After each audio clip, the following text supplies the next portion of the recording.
Alright guys, what is up? This is Jacob, otherwise known as JayJax, and we are back with a little bit of Dark Souls. This is going to be a short episode today, but we have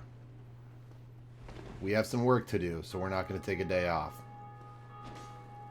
Alright, so if you recall, last time we just murdered this Titanite demon. It was the demon that had no head and one leg and crawled around and swiped us with its tail and hit us with its pole. And we murdered the shit out of it. So now we're going to move down to the woods, or specifically the Darkroot Basin, or Darkroot Garden, I guess. So we're gonna... Oh, we can one-time these trees now. This is a good time to be here. So, in case you recall, this is that path that leads downward to our friend Havel the Rock and to that lake. We'll definitely be here later, but in the meantime, we got stuff to do up top. Kind of digging this two-hander. That's a purple moss clump that's going to heal poison. In the event that we get poisoned, it's actually going to be somewhat useful. It is one of the reasons why we come here before going to Blighttown, because like all awful areas in video games, we get poisoned a lot simply for being there. Alright, we're gonna chop that guy as well. It's a little ambush. Normally he pops out when you run past. There's a good item up there that we will be getting as well. Large soul, the nameless soldier. Another consumable soul item. They kind of put these around sparingly just to keep the player moving forward, keep the player powering up. A lot of them are gameplay considerations. Not a whole lot you can glean from just a soul item. So right here, actually I did find this on my first playthrough, and it's because of a message right here. Hidden path ahead. If you don't know about this, your trip through Darkroot Basin is significantly different. We're not going to rest here and respawn the trees simply because we don't have to. We're at full health. So here, up here on the right, this is another ambush. If you'll notice, there are 3 spots where trees spawn. I mean, they're pretty obvious which ones are the trees. And they jump out of the ground whenever you collect this item in front of you. I normally don't even grab it. It's just a soul item. But they will never jump out of the ground until you grab this item.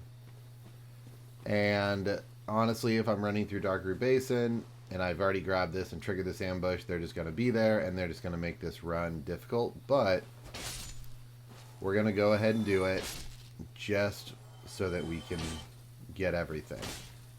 Did we really just miss twice? Sorry guys, we're running at most of our capacity today. Part of the reason I'm doing a short stream today is I normally don't stream at all on Wednesdays, but I just didn't feel very well. That second vaccine is kind of kicking my ass, so I went home a little early from work today. So I figured I'm gonna have time to relax. I might as well hop on and put some content out. And I mean, I can talk about souls. I could talk about souls if I were in a coma. So these guys are going to cast a spell called Tranquil Walk of Peace. Ow. Ow, jerk.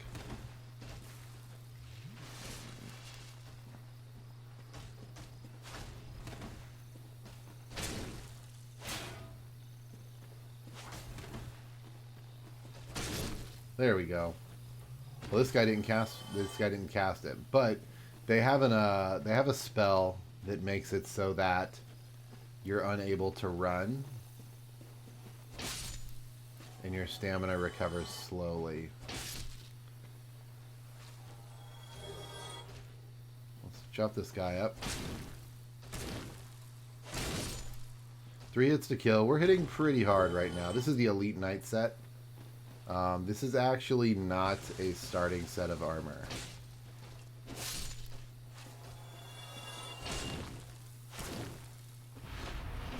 That he hit me with Tranquil Walk of Peace, which is actually good. Oh, it expired. Dang it. I wanted to show you the effect of TWP without having to actually do battle with it with it on. But basically it just slows you down to a crawl. Makes movement and dodging really difficult. Kind of puts you on the level of those big golems.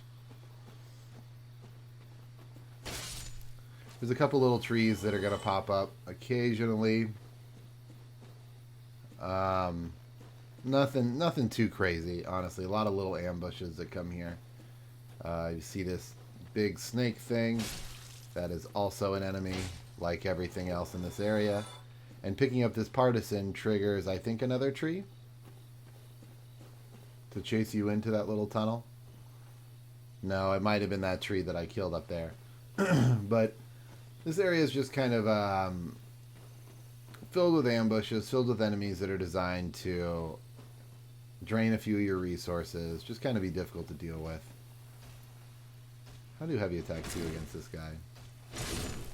2 heavies will kill him. Wow. We're dealing a lot of damage right now, guys. We really are. Those guys are kind of supposed to be brick shit houses.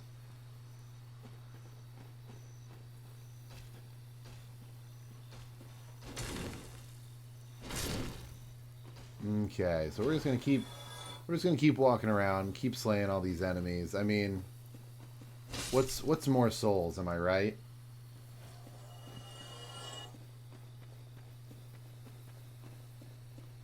Alright, it's so funny how light these guys look once you murder them.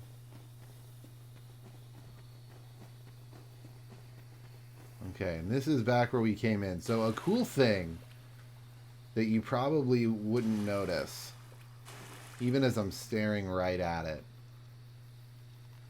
until you get really close. Hey, what's with those tree roots? They're moving. And there is a hint here, so that's a little bit cheap, but a couple hits and that tree fades away. Funnily enough, you do get some souls for that, so I wonder if it's like a living organism. I don't believe it has any attacks.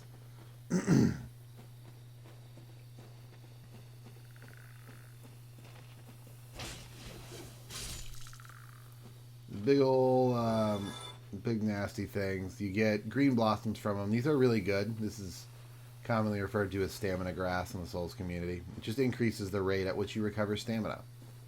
Very, very helpful in a lot of situations. It kind of gives you the effect of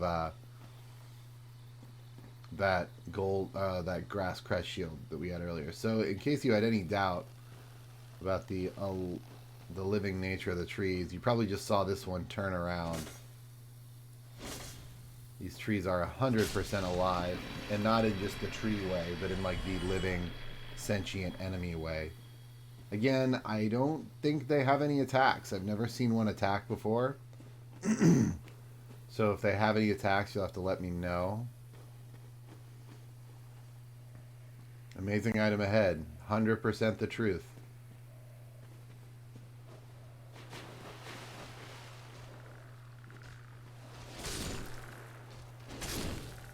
Take this guy down. Take that guy down.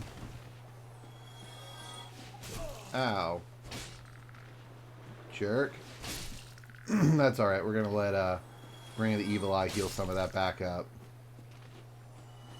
Again, that ring is going to let us trade blows with some enemies. It's just really good for two-handed builds that forego a little bit of that defense that a shield provides. Alright. I'm going to head back up here. We're going to fight another golem up here.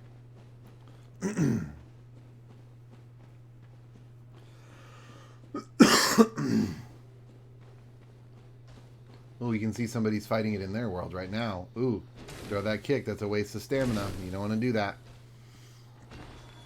Wonder if they're going to be a bloodstain here soon. Wolf Ring. This is a really good ring. It gives you a ton of poise. Or a decent amount of poise. Poise is basically the stat that allows you to withstand an attack and keep moving forward without taking hit stagger. And in case you don't remember where we are, this is the item we just looked up at. There's an item right there that we picked up, and here's the hidden bonfire up here. So, again, a level in this game utilizing verticality very, very well.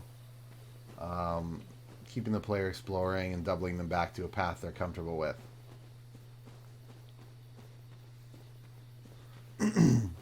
But it's really easy to miss that. I mean, even if you're looking at it, if you don't know what you're looking for in advance, it's kind of hard to find. It took me a number of playthroughs to actually find that. It was not that was not something that I noticed right out of the gate.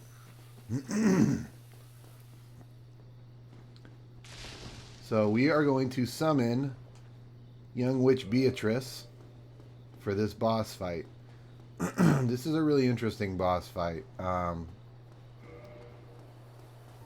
Remember when I said earlier that we wanted to have a magic shield for this? You notice this shield does have 65% magic blocking, which is good, because we're going to be doing a lot of that in this fight. This is a strange one, though.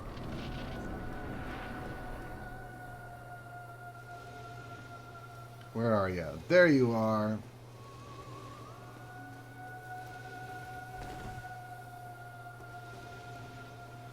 So it's just going to float and kind of give us stuff to dodge for a little bit. Beatrice is going to fire magic at it and do just boatloads of damage. Beatrice, I want to get an opportunity to attack it. Beatrice.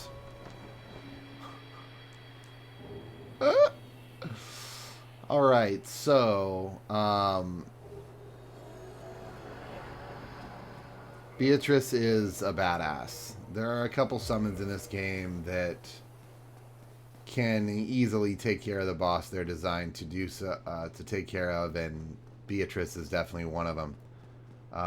We can summon her a little bit later, but yeah, she's just a real bad bitch. Watchtower basement key and a divine ember, and a homeward bone. So this Watchtower basement key, this gives us access to where Havel was, the guy that we killed. With the master key we already got in there. But this definitely would give us access to that location early. Or rather, this gives us access to that location on time. I wonder if we want to just homeward bone back. We can just make the run. It's not a big deal. We're in no rush.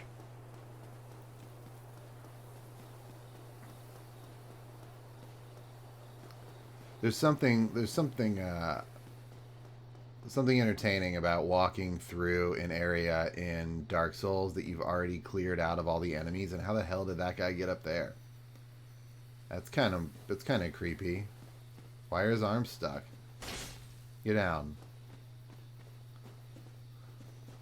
So that was weird.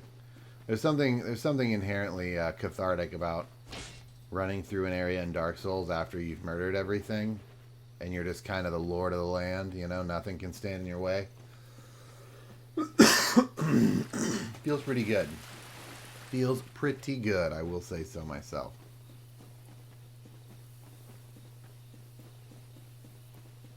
So that was part of the forest. Not all of it. We will be back. We're actually not leaving yet.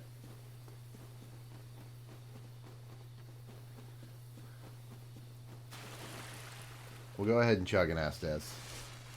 We're going to go back down to the lake, which we haven't seen yet on this playthrough. But I kind of alluded to it. As we passed it the first time.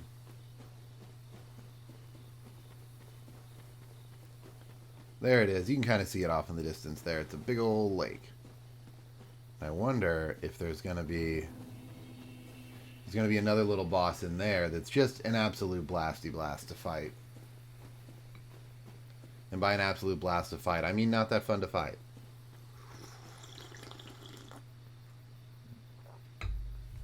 Ah, perfect. We are surviving off of nothing but caffeine right now, guys.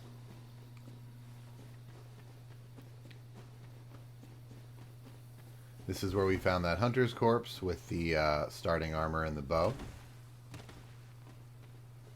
Now, again, I do want to reference again. There is a strength bow, and we will probably be using it. It's weird to use. It's not exactly wieldy, but it's badass, and so we're at least going to give it a shot.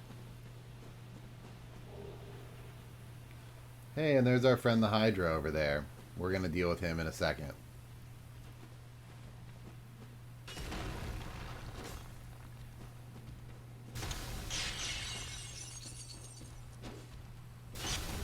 Ow, jerk. Oh, alright, we're two heavies. Two heavies kill these guys too. That's a good... We're in a good spot damage-wise, honestly.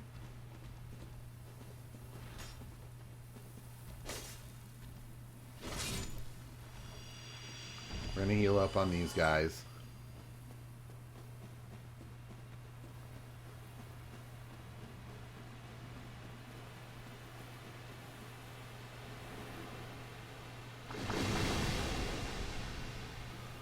So yeah, the Hydra's gonna start intervening now.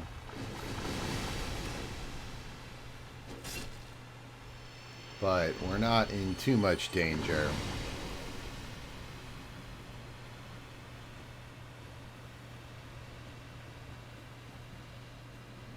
We just need to aggro the golem and run him back to where we're safe. Did he just shoot way back there? To the back left? That's interesting.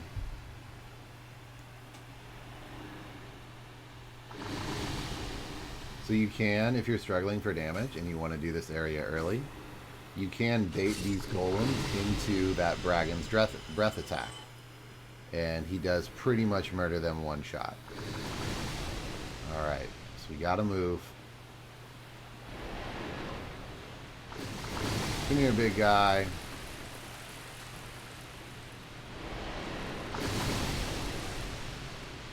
Alright, so you need to be very careful here.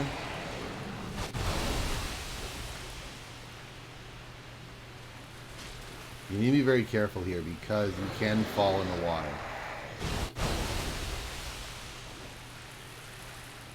That is a very real threat.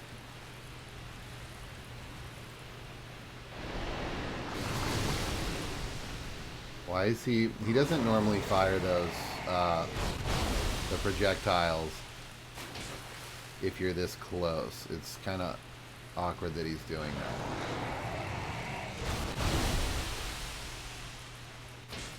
Damn it.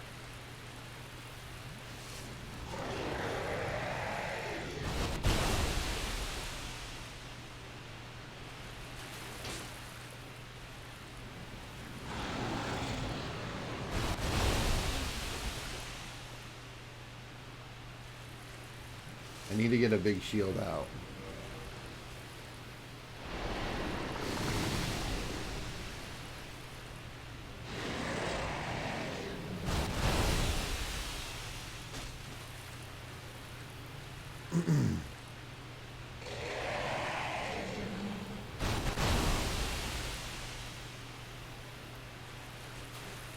Damn.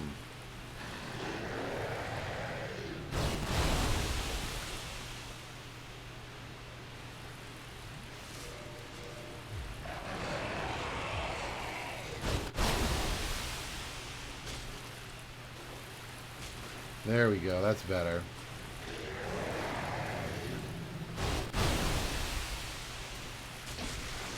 There's a head.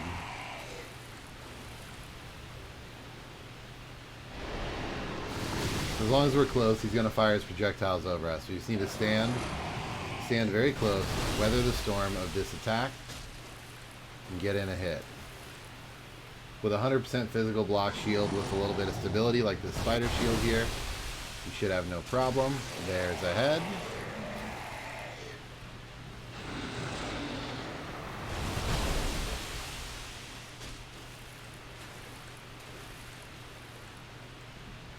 This guy seems a lot more intimidating than he is. You actually have a refight with this guy later, and that's significantly more troublesome.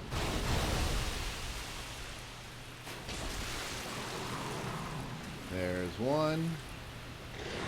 His heads are starting to come down.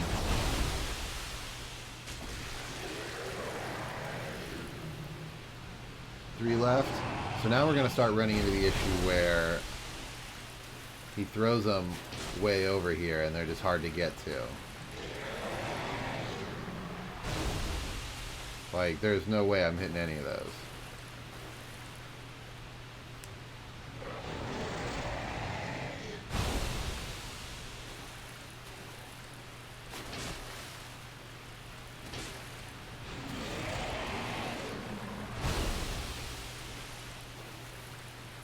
Got that one. Lego. 2 heads left.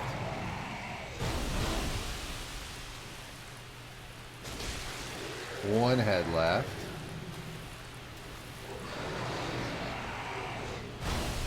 This one's always hard to hit because it kind of just crosses over usually. It's always a bit of a pain in the ass. Like, I'm not going all the way over there.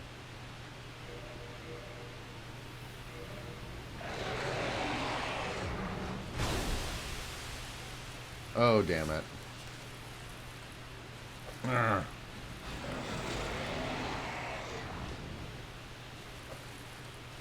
Am I gonna hit him? No, damn. That would have been pretty sick, though.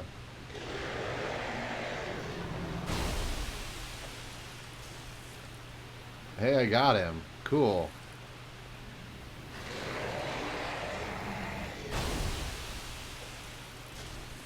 Let's go with the fire bombs. That's a fun little kill. But yeah, if you have the right equipment and you're not really panicking or, you know, whatever, this fight can be somewhat trivialized. And we do get a Dusk Crown Ring. This one allows you to cast magic more times, but it halves your hit points. It's a not bad item for a sorcerer or sorceress that wants to kind of do a glass cannon build. And here we have the knight set. This is the starting knight class gear. So, yeah.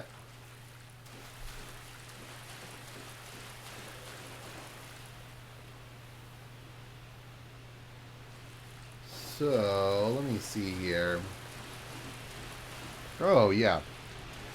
So now that we've killed this Hydra, we are going to save and quit. We're going to load back in.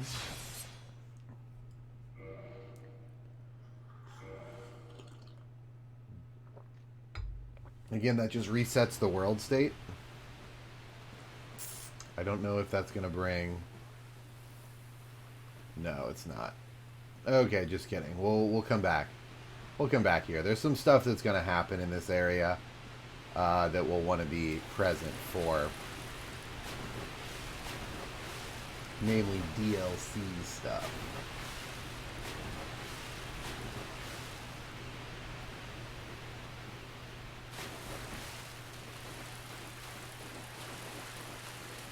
So we're hugging this wall so that we're in the light water state. When you get into deep water, you kind of just trudge along. Let's see. Yep, there is a golden golem here. We need to go ahead and murder that. Somewhat similar to the previous golems. This thing spawns after you kill the Hydra and reset the area like we've done. And if you look in its crystal in the top, you might get a glimpse of why we're doing this.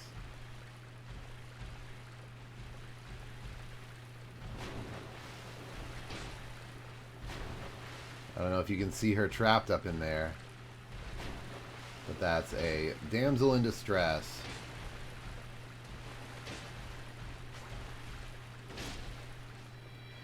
My Lady Dusk. Dusk of Ulasil. So, it is thou who rescued me, most gracious.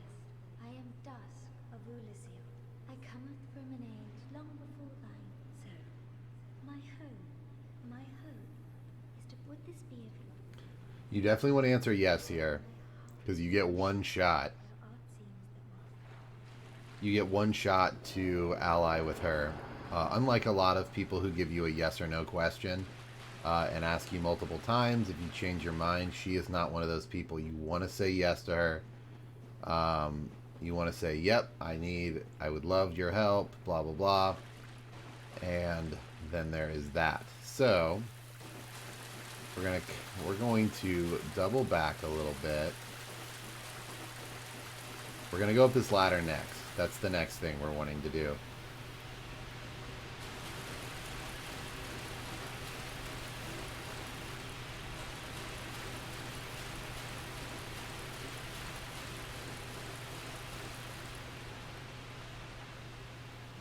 Alright. So we're going to quit out again. Reset the world state. And see if she appears.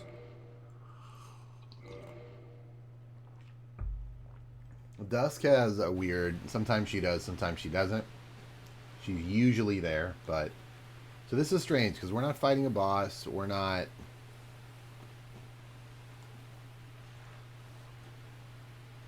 You know, there's no reason to be able to summon here. Yet we can. I am Dusk of Ulysio. It is an honor I shall follow thy wish. So she can teach us the gesture, proper bow, which is lovely. She's also sells sorceries, which are cool. They're very, they're ancient sorceries. We don't have anything similar to them nowadays. The sorcerer teacher won't teach you anything like this. These are all light-based sorceries. We're gonna buy Cast Light, and we're gonna buy the Ulysio Ivory Catalyst, specifically because it has a very low intelligence requirement of only 12. So, and that's going to be very helpful. I only may the So there's going to be instances where we want to have light, and that's going to help us do so. Ulysio Ivory Catalyst. Let's see if there's any cool lore on that. Actually, this has a 10. We could have cast with this. Whatever. This magic adjust, if you'll notice, it's very low. This is not really for casting offensive miracles. The Ulysio Ivory Catalyst. Not great at that. White Bark boost sorcery adjustment. Sorceries of this lost land are gentle and not affected by intelligence. So, yeah. Nothing amazing. It's gentle light sorceries from Ulysio.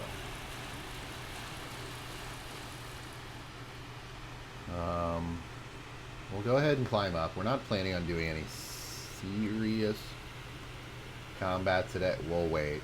Wait a second. Okay, yeah, we are. We 100% are. But I don't want to run all the way back down here. So we're just going to try to wing it. We are going to try to wing it. Famous last words. But we're going to give it a shot. I also would like to commend the Chosen Undead for climbing this rickety wooden ladder 1,000,000 feet in the air. There is no way in hell I would do this. This would 100% be the scariest part of this game for me personally.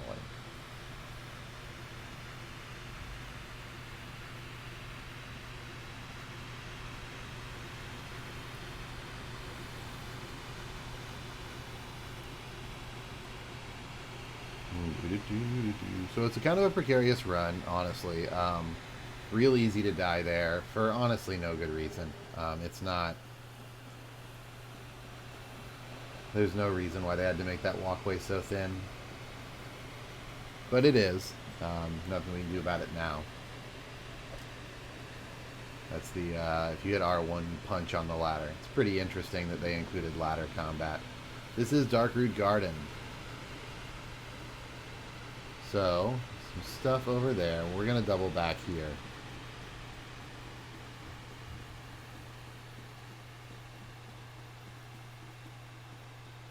We're going to encounter some more trees.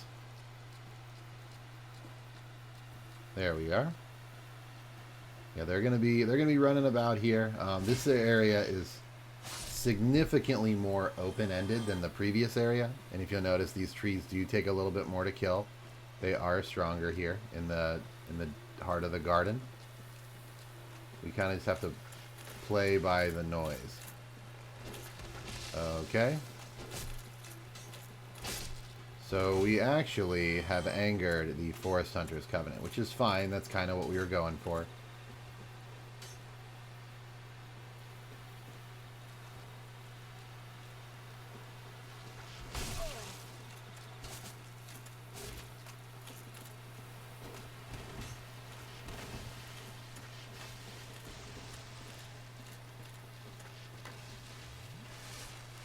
We might get the hell out of Dodge momentarily. I think we're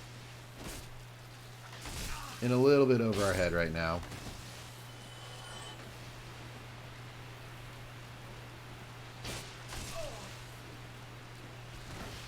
Those trees actually have a pretty impressive attack range.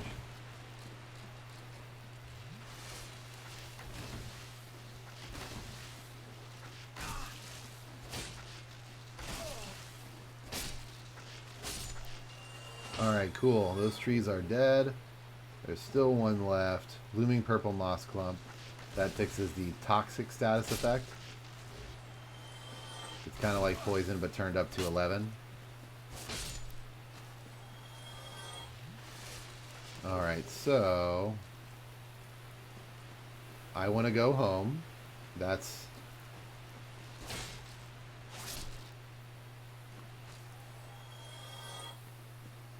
But we're going to keep trudging on.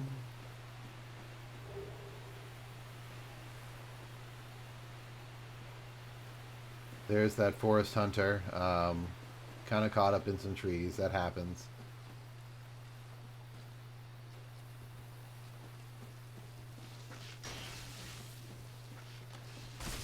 Ow.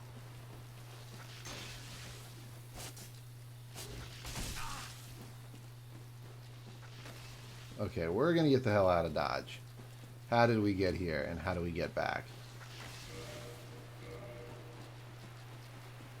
Are they close? They're not. We're just going to warp back.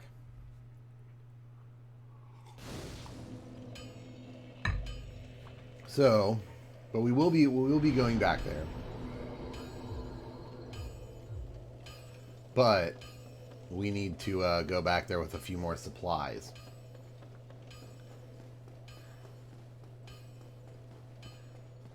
And we are going to be returning to Firelink because we do want to power up our Pyromancy Flame a little bit.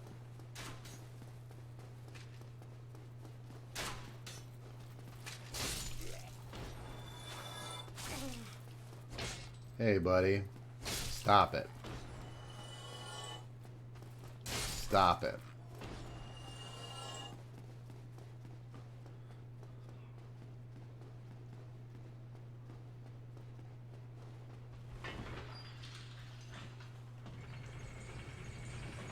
We might actually level our endurance a bit so that we can use a bigger shield, particularly the grass crest, in order to instill fast roll. Let's see, what do the numbers look like if we have the grass crest on? 18 out of 72.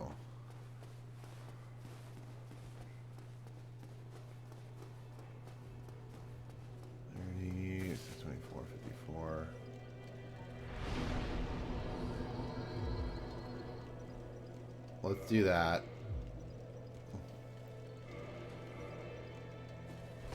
Alright, so we can fast roll now, and we are going to, instead of using those souls to upgrade the Pyromancy Flame,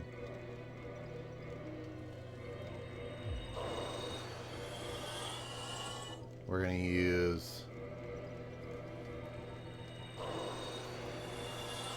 We're going to use these souls to level up one time to give us an even 25 endurance, and then we're going to upgrade the Pyromancy Flame. Alright, that's where that endurance is going to sit for the time being.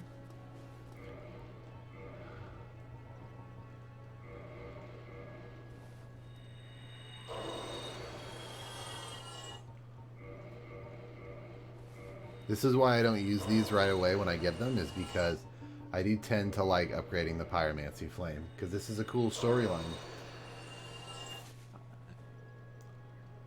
Modify, modify item. Couple more levels on that. Come back. Perfect.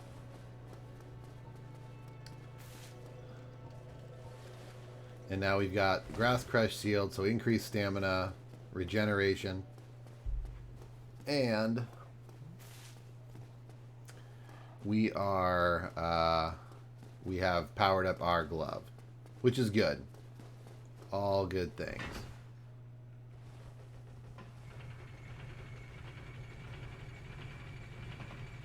We're going to try to take that garden slower, just because those enemies stack up really quickly. As you undoubtedly saw, not to mention, those forest hunters are no joke.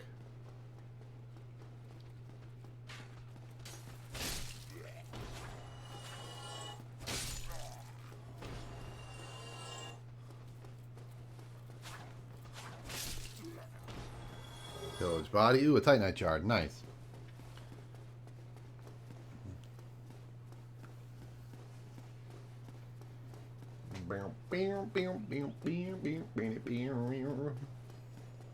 Alright, so not a whole lot to say during the run back.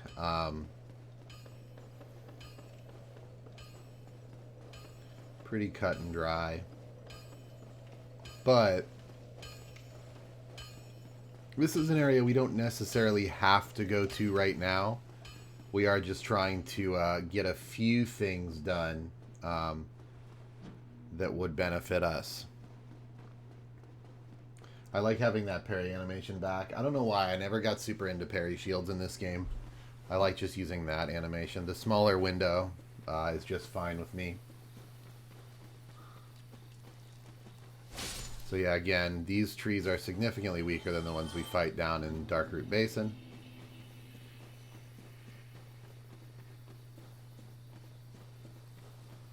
Potentially attributing to, you know, a number of things, really.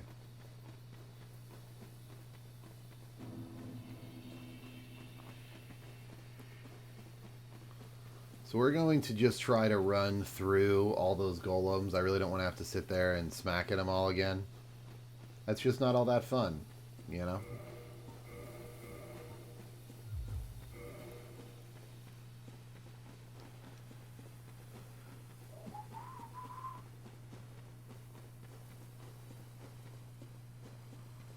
All right.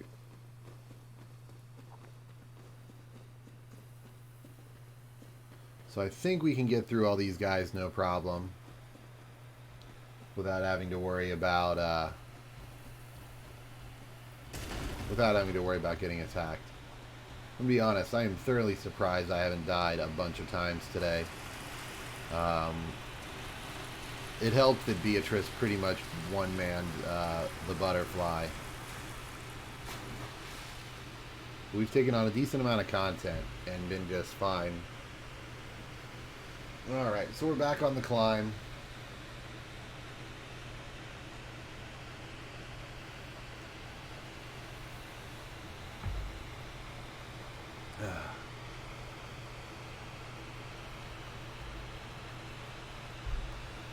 We're going to go back to Darkroot Basin.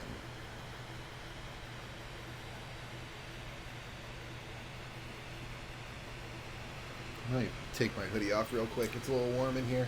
And I'm also running a very mild fever, so I just...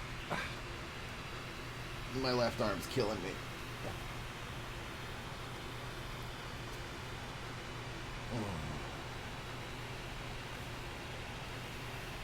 Ugh, that feels better. Alright. We are back.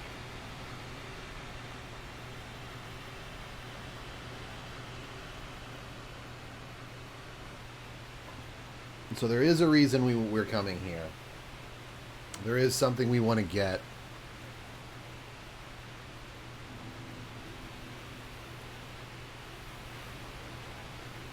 Couple things we want to get, actually.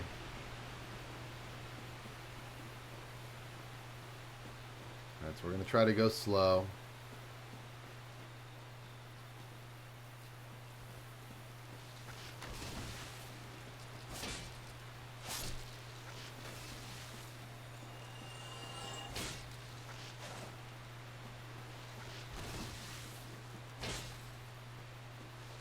We're going to do wide swing since this tree wants to hop around. So these trees are very fond of just being more difficult overall than the previous trees. They do a lot more jumping. They do a lot more their long distance attacks. They're just harder enemies in general. They have more health. I mean, they're just... It's just a wild place, Darkroot Basin.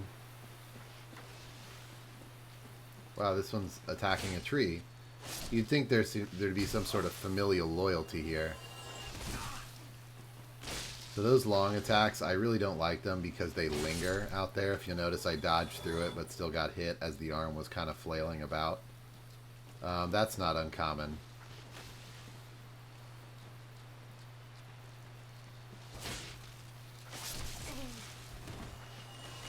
The one good thing about the trees is they tend to have somewhat weird AI. They don't always run straight for you, so you can kind of pretty easily kite them around and kill them one at a time. They're pretty easy to get all turned up and they start running around in random directions.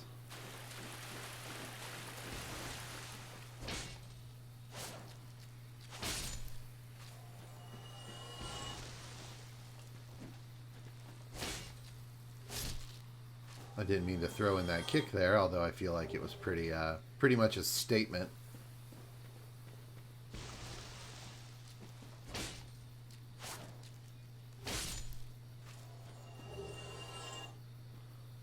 Don't hear any. There's an item back there.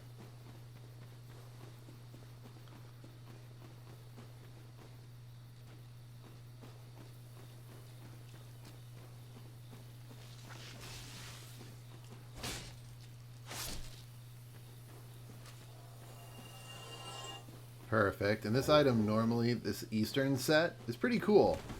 It's a heavier set, and it's pretty stout defense-wise. Normally picking it up spawns or activates a number of trees, and they kind of rush you on this little cliff here. But we went ahead and took care of that ambush beforehand.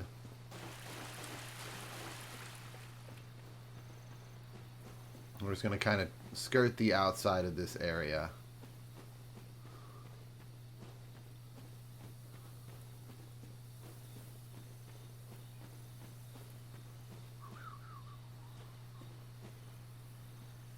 And just scope around for any items. It's really easy to become disoriented and turned around a bit in Darkroot Basin. That's kind of part of it.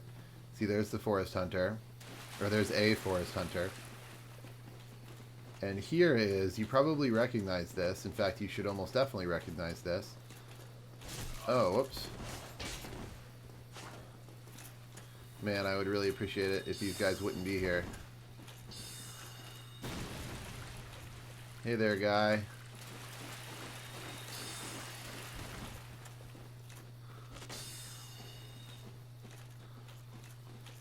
Is there a way I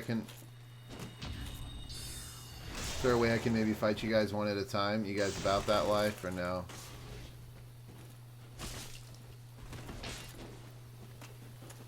No, you guys aren't for that?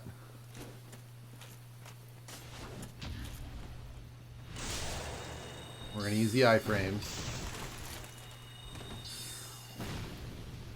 What's up, buddy?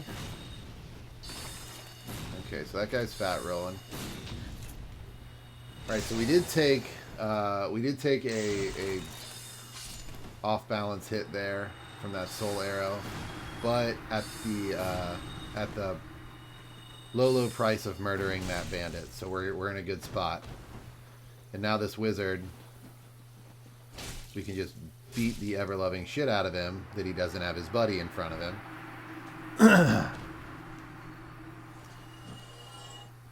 Alright, we're going to keep moving through. There's a few more bandits to take care of. Honestly, those are some of the more concerning ones, I believe. This is that door that was by the bonfire. I kind of thought that we'd be able to open it. But alas, we cannot. Try safe zone? I don't believe that because, you know, there's somebody dying in the safe zone. So, we're just going to fight and win. How about that? We're not going to mess with any safe zones or anything like that. That's a ghost. That's a player phantom. That's a cleric hunter. So a lot of these are based on the archetypes of starting classes. Like this is using the starting equipment from the cleric class.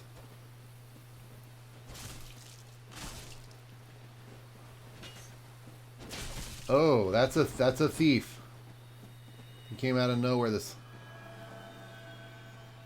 That's actually using the Hollow Thief set, which is kind of funny. Dark Spirit Jaff is invaded. I don't want to be invaded. Oh shit. So we're about to get killed. In addition to these guys, we've got this dude who's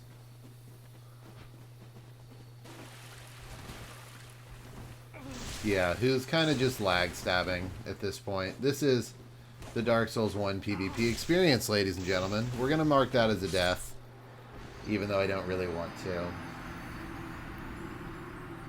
That's the Dark Souls 1 PvP experience. Those are what's called a lag stab. It's kind of like a backstab, but it requires nothing but a dial-up internet connection to perform.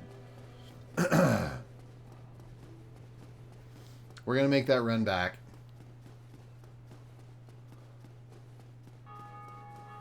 Because we have some humanity to pick back up. And that's actually convenient because, as you can see, we're back to Hollow again. Yeah, that guy definitely remembers it from when he logged on this morning.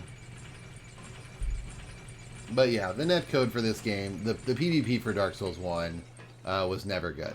It's never been considered good. Honestly, it's kind of a wonder that people do still invade in Dark Souls 1 because Dark Souls 2 and 3 are a thing, and their PvP is just objectively superior in literally every way. It's really the only guys that still PvP in Dark Souls 1 are guys like that, who he was using a Great Scythe, which is a later game weapon. You know, guys who run speed run and get good equipment and come back and kill lower level players. Those are really the only guys that are still doing Dark Souls 1 PvP. 100%, 100%. So there are a couple qualifications when you're PvPing in Dark Souls. It does matchmaking based on your level. It also does matchmaking based on the upgrade of your gear. So I could never get anybody who does not have or who has a weapon that is higher than +8. So that is taken into account in matchmaking. They also need to be within like 10% of my level. However, what happens is there are weapons that are just very powerful right out of the box and don't require much to use. There are guys that like speed run. Have you taken 2 Advil? I took some this morning. But honestly, I don't feel like I'm just fatigued at this point. So unless Advil's going to give me energy, like my arm is sore, but fatigue is the biggest thing for me. But so there are guys that will basically speed run this game, which you can do. I could pretty much just dead sprint past a bunch of enemies and get some really powerful weapons and die. And that's what that guy probably did to get that scythe. I didn't see his armor, but it's likely also end game or mid to late game armor. And you just don't level up. So instead of leveling up your character, you get powerful base equipment, and then you go back and you destroy people at low levels. And some people get their rocks off that way. I don't know. Doesn't make any sense to me. I'm all for PvP, and we're probably going to see that in Dark Souls 3. I enjoy PvP in Dark Souls 3. I truly do. So we're probably going to play a little bit of that then. Shit, we need to kill all the goddamn trees again. So obnoxious. So we might start, in order to keep from getting invaded, we might start, if I know there's a summon I want to use, like Beatrice or Solaire, I'll become human and do that, and then just find the nearest cliff and jump off, just to go back to hollow form, so we don't get invaded and we don't have to worry about these kind of runbacks. So I'll tell you what, it is not fun to die that way.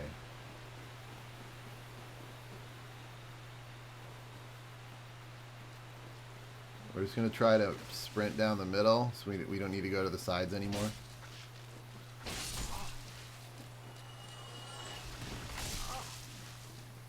Oh, goodness. Goodness. If we die, we lose that humanity, which is not a huge loss, because it wasn't a ton of humanity, but we really don't want to lose it, because we're going to need a bunch of it later. Here we are. Our bloodstain. Let's go. And yes, the forest hunters respawn, along with the forest itself. Jesus Christ.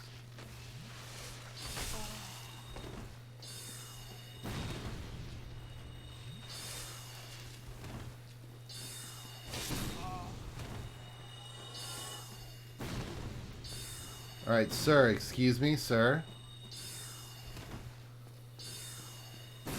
Ow.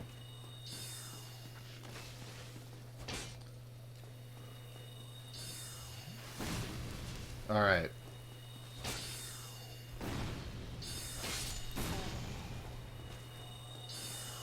God, I can't wait to chop this guy in half.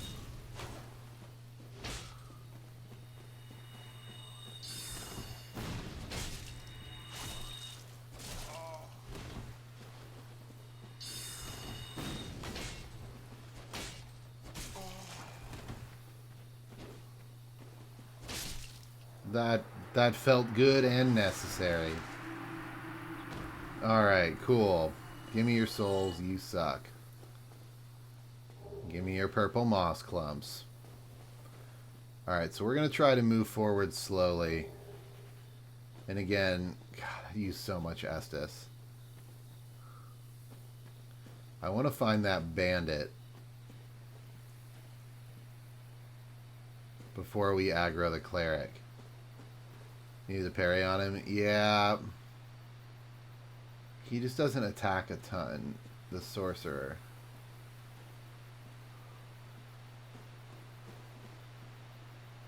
Am I just gonna walk around this? This cleric's not gonna fuck with me? Nice.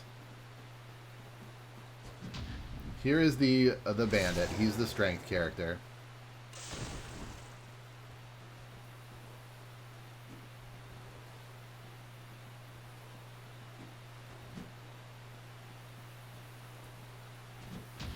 Couple parries will take care of him.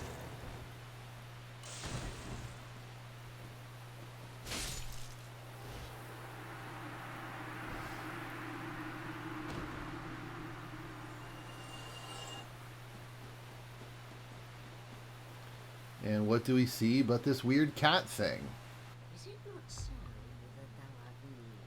Thou fared well to find her.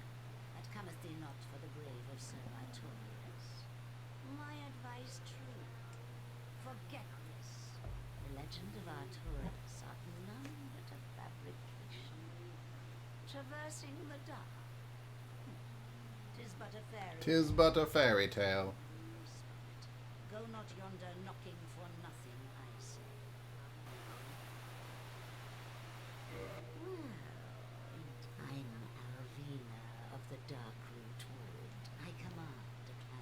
So she's the, we're not going to join the dark group. But this is thine stubborn choice, if thine mind should be altered. For So she is the leader of that clan of hunters. So we were here to touch base with her. That was one of the reasons we came. We also wanted to meet somebody who is not here at the moment. Again, the chain is facing backwards. This chest is safe to open. Stone armor. This is basically the armor that those golems were wearing in, as if it were armor. We can dress up as them. So these are guys that I just hate to murder. But if you get hit by one of them one time, you don't hate it so much. These guys hit like absolute trucks, these mushroom people. They're very slow. They're very easy to avoid. But if somehow one of them connects with you, you die. That's just the nature of that.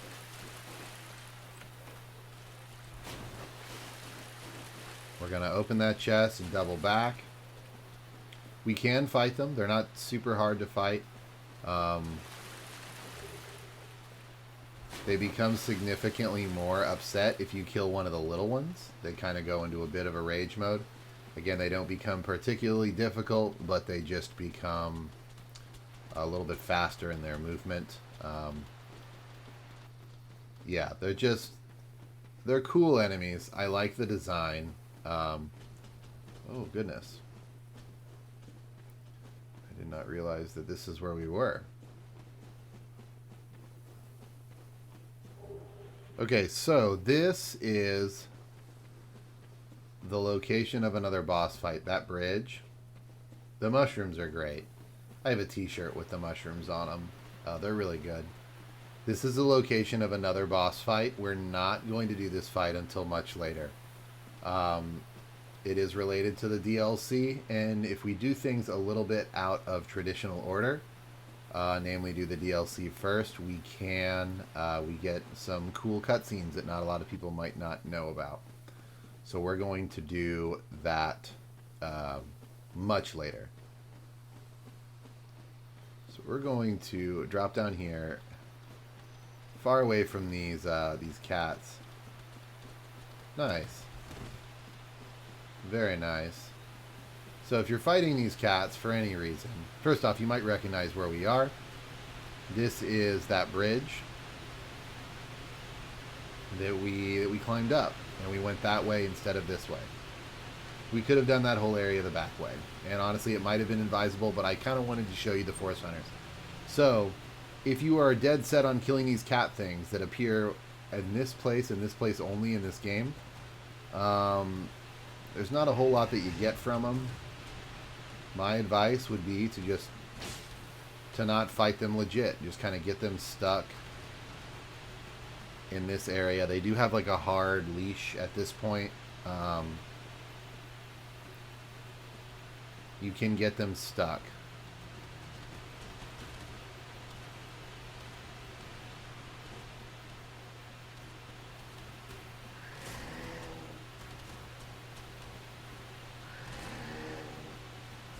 They're not particularly difficult otherwise. As you can see, they do take a little bit of damage.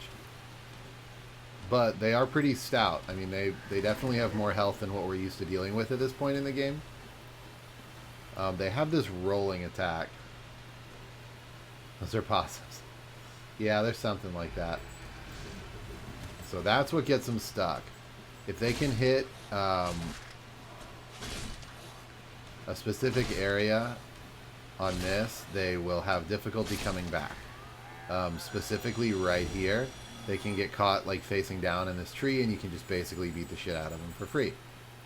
Yeah, there's two more. These ones spawn very far away, so they're usually easier to get stuck because they tend to roll at you, but that one did not. I'm going to try to get one stuck in this vertical section. That's kind of it. Basically, if he were a little bit further over, he'd be hanging down at such an angle that he couldn't get back up. There we go.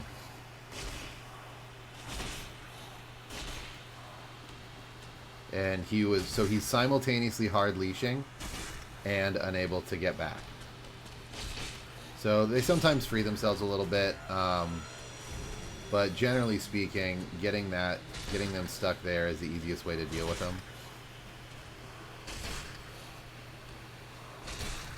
Taking advantage of this hard leash point, and I think this is honestly somewhat intentional. They don't appear anywhere else in the game. They don't really have any lore significance. They're quite literally just Alvina's sprite, or Alvina's model with like 2 attacks. I think it's just an enemy to add an enemy, honestly.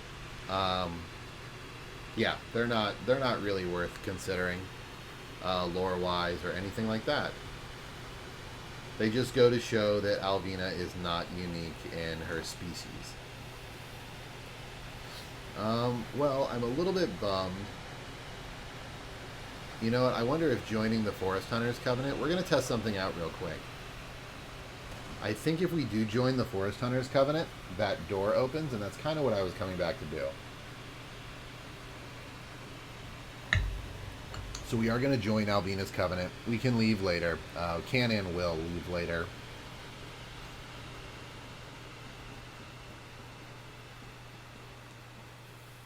Because there is a specific covenant that we will join, and that's for gameplay reasons.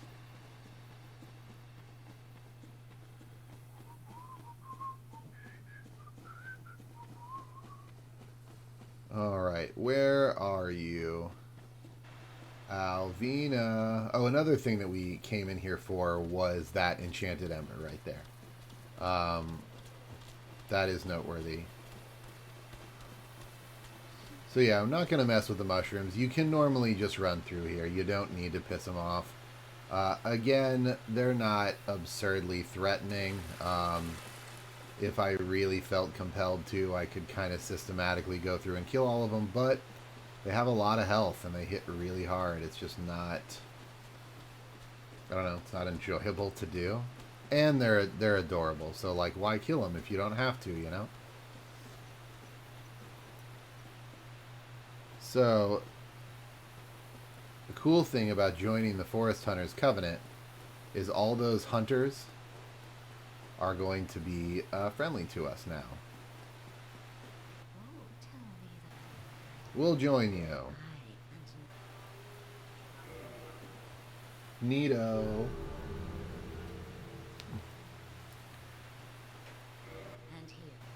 Take out this ring. So now, if we wear that ring, we will get summoned to people who run through here in human form to murder them.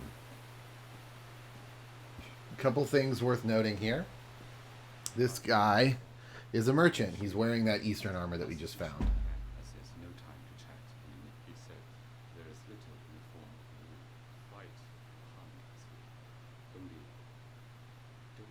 Traders aren't given a second chance. So, basically, those guys are passive, but if for any reason we attack them, they just go apeshit.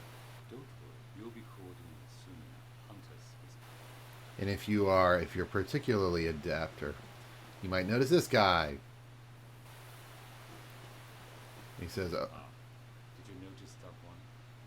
Sharp eyes. This one always slinking. You'll see what I mean.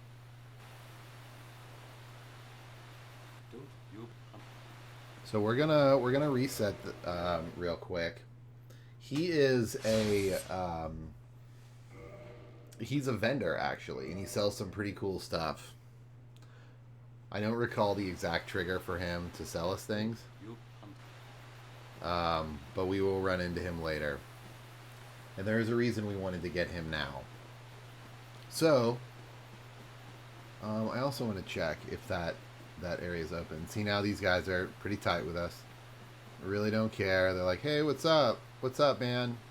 If I were to attack them right now, I would break the covenant. And that would incur a sin. And then I would have some problems from the Blades of Dark Moon. But since I'm not going to do that, not a big deal. Not a big deal at all. Be wary of tears. Be wary of caster. Yeah, that's all just hints.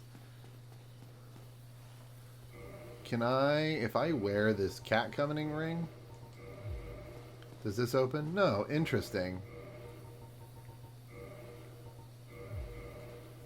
That's noteworthy. So that is the door that,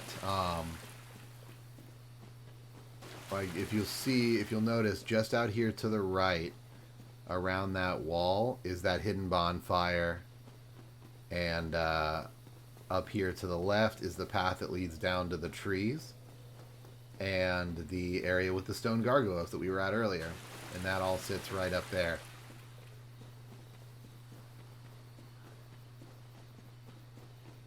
So this is all pretty well connected. And if you notice, these trees, the aggro range of these trees is significantly shorter now that I'm a forest hunter.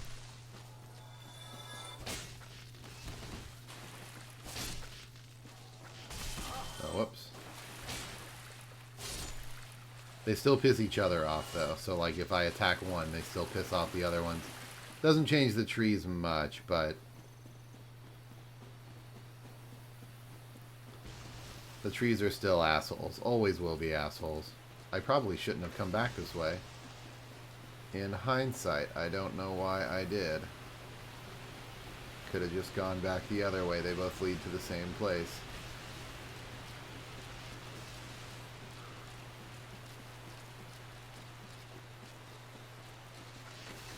Excuse me. Yeah, I should have just gone the other way. That's alright. We got back, and that's what's important. Excuse me, sir.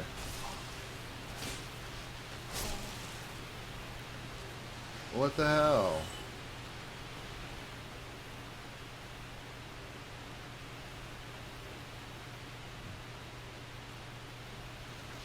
And we encountered a point when they despawn, which is neat. Actually, they don't really despawn. They just kind of stop being visible. Interesting. I wonder if there's lore significance to that. Spoiler alert, there is not. This game just has a little bit of jank. There's a pretty interesting story about how Dark Souls was developed. They started development before Demon Souls had really taken off. There's a very interesting video by a YouTuber by the name of Matt McMuscles. He has a series called What Happened, and he does a Demon Souls What Happened, and it's a really interesting development story. I highly recommend it. It's about a 25-minute video. Goes over Demon Souls and how it became Dark Souls. Basically, this game only exists because one dude just basically said to hell with standard development practices and kind of pulled the wool over Sony's eyes. And inadvertently he created one of the most popular genres today. I don't want to say, I guess not inadvertently, he meant to. But yeah, really cool story. Really cool story. But Dark Souls actually had a pretty low budget for the time, because it was being developed, again, before Demon Souls had ever really taken off and become the cult classic that it was. It was pretty cool. Pretty cool story.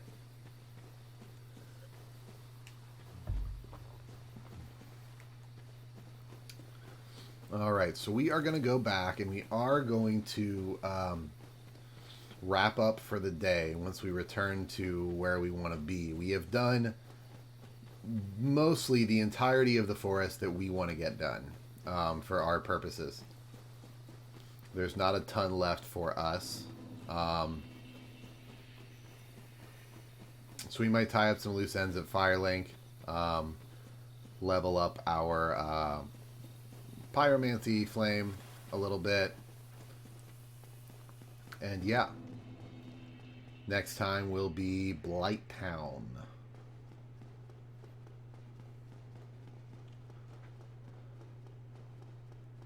Pretty, and it's actually kind of convenient. Blight Town is a very lot of poison there, and we have 11 purple moss clumps, which are the poison, the antidote items. So it's actually kind of convenient that we belong to. Oh, there's now a covenant menu. Neat. So we should just join all the covenants we can. And then, interesting. I did not know that. That was actually a consideration added to the remastered version.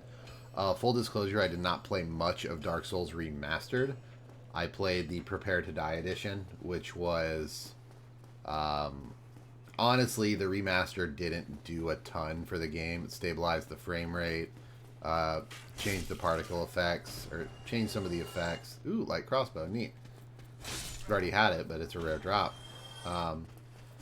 So it did make the game look nicer. Upgraded the textures, upgraded the resolution, stabilized the frame rate. But generally speaking, a lot of people consider the remaster somewhat lackluster in a lot of regards because it didn't change a hell of a lot. As you can see, those lag stats are still there. We might do something else today. We might not be done. There's another short area that we can do that I want to do. That's sort of an offshoot area. It's not really tied to any specific thing, but it'll be fun to do. Yay. Okay, so another... We want to get this to plus 10. So here's how we're going to play this. We're going to rest here. We don't have any... No. Oh, we do have a large soul brave warrior. Oh, we're going to hold on to that. We don't need to use it now. We're not going to be using the pyromancy glove too much. So yeah, we're going to go back to where it all began. Oh, and these ladies are gone. Or this lady. I've become separated from a lady. Okay, so he's very upset that his lady left. The lady and the two guards. Their goal was to seek the rite of kindling. And to that effect, they're traveling down to the catacombs. So, cool little area here. This is terrifying to do every single time. Yay! Oh, God. And yes, that is the intended way to get here. That is developer intended how they expected you to do that. So when I say this is a side area, I mean this is very much a side area because nobody in their right mind thought to do that shit. But it affords you an interesting opportunity. Do you remember the crow that carried us in? Oh wait, we can curl up like a ball. Oh, there's an item down there that we have to get when we come home. So let's just wait. We're curled up like an egg. Or we're curled up like a ball. An egg-like shape. Wait for it. Wait for it. And here we go.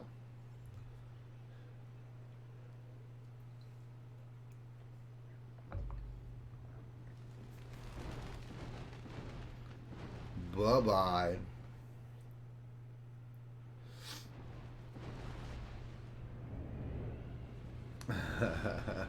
I like that action shot.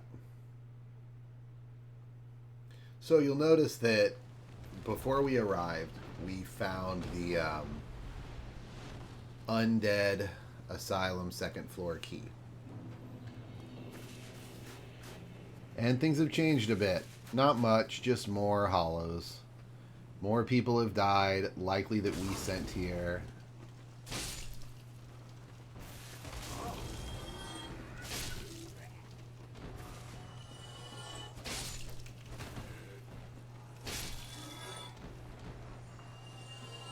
There's the crows. If you drop an item on them, you can trade. You can essentially trade certain items for other things. So There's a couple reasons to come back here, and again, I'm glad that we did. Ow, dick.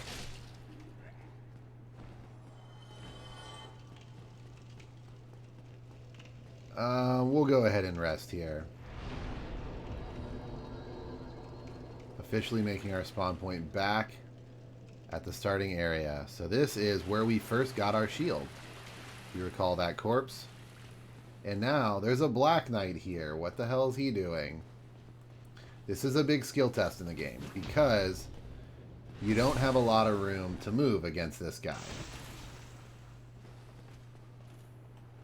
You really do need to parry him at least once.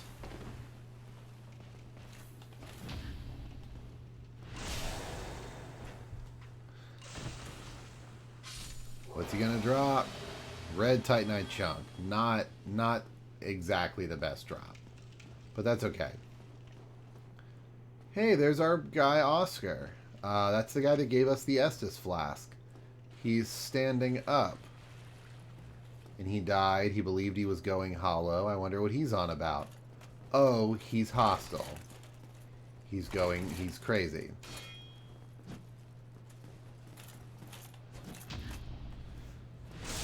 I'm sorry, Oscar. I really do appreciate you giving us the Estus flask. I don't really want to do this. But it's got to be done. Yo ass got to die.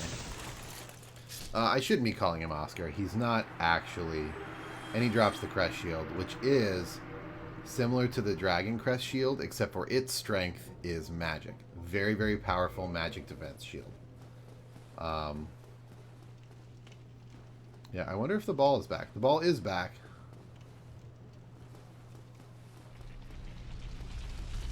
I wonder who rolled it back up there.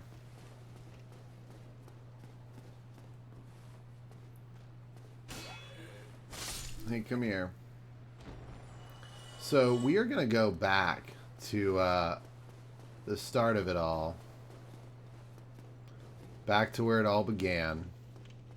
Back to the beginning. To our old cell in the Undead Asylum, the Northern Undead Asylum.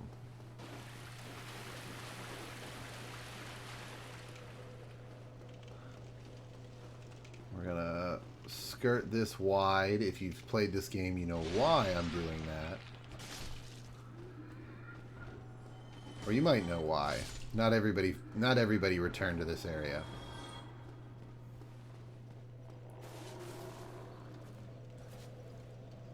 All right.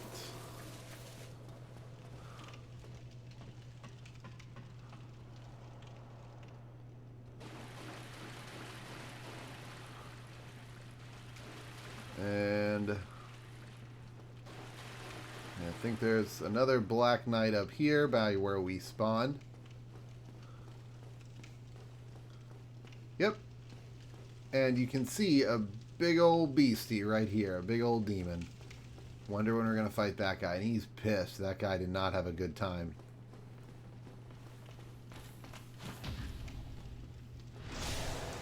Get parried, bro. Take a step back. Let him. Ooh, partial.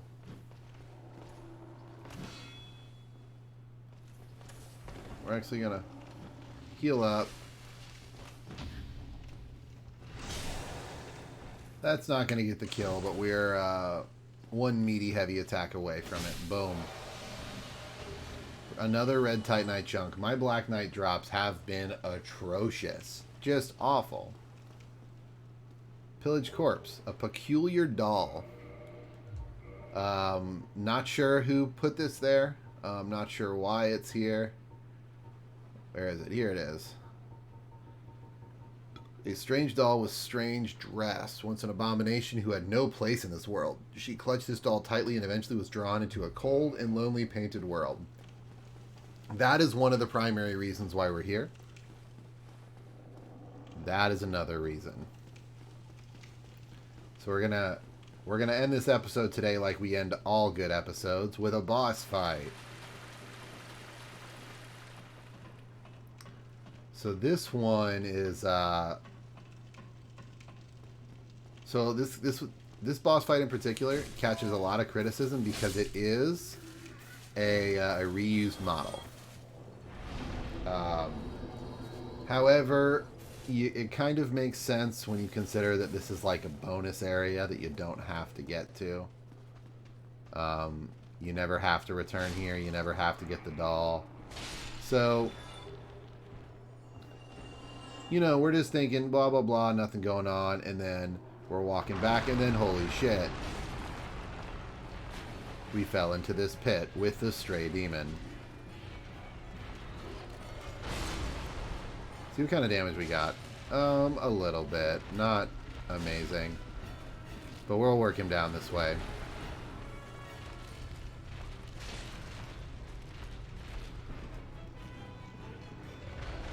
This stray demon has a ton of souls that you get for killing him, as well as a very important upgrade material that we will want. You see him shoving his staff into the ground. He does that magic attack. There is some lore significance to this demon wielding a staff and casting magic. The lore of this game is particularly robust. I wouldn't be able to cover all of it in any reasonable amount of time. But needless to say, a lot of magic, particularly pyromancy, started with demons. Demons were practitioners of magic long before people were. And it's interesting. We're gonna come across another. In fact, we're gonna come across later in the game another quote-unquote reused model that and it will be the last of the fire sages. So to beat this guy, you want to just kind of stay right behind him. Smack at his tail. Locking on isn't really necessary because you want to be able to sprint. Just beat the shit out of his tail. It's not a super hard fight, but he does hit very hard, and he does have a ton of health. So if you're low damage, you might struggle. Just remember to get out of dodge whenever he does his magic. You can tell that because he has two magic attacks, one where he swipes his staff across his body, and one where he stabs it into the ground. Stabbing into the ground is more dangerous given our strategy because it hits further behind him. But this one also has a hitbox behind him, although it is very slight. So you kind of just want to get out of dodge when he does anything, really.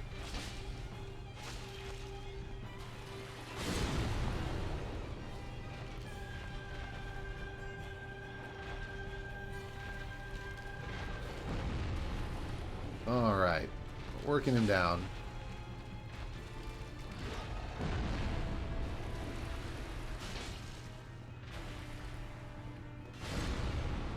Again, not a particularly difficult fight. But, again, he hits very hard, so if you get overwhelmed and he lands a hit on you, you can, he can connect with you. If you notice he attacks somewhat frequently, I'm only really able to get a hit or two in between his attacks. So he's very difficult if you catch a hit and you try to like panic heal or something like that.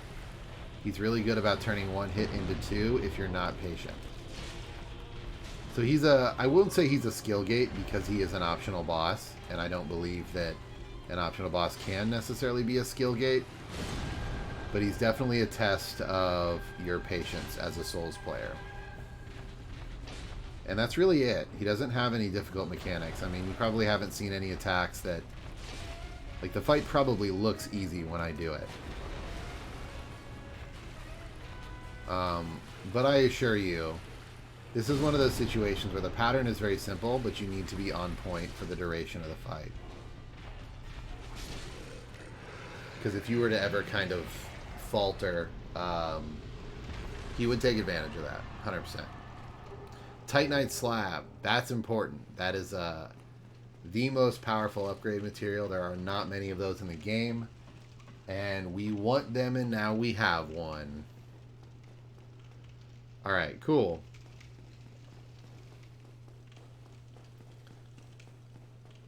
And in addition to having a nice little Titanite slab, we now have 35,000 souls. We should be able to get to plus 10 on our Pyro Flame, which is where we wanted to be before we went back to Blighttown. So that's a very good thing. Hey, stop it. Hey, stop it. Hey, stop it.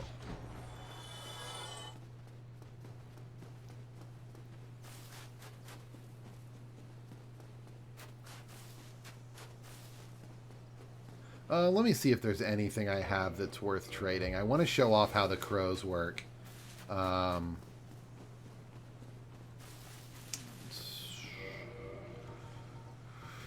Let's trade a purging stone. Curse isn't much of a, so you drop an item. I don't know if you can even trade a purging stone, honestly. And then you quit out.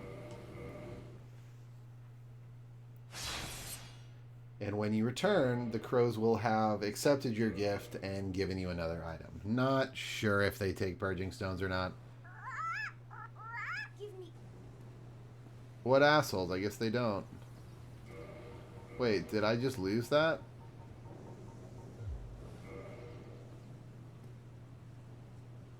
Hold the phone. I think I just lost my purging stone.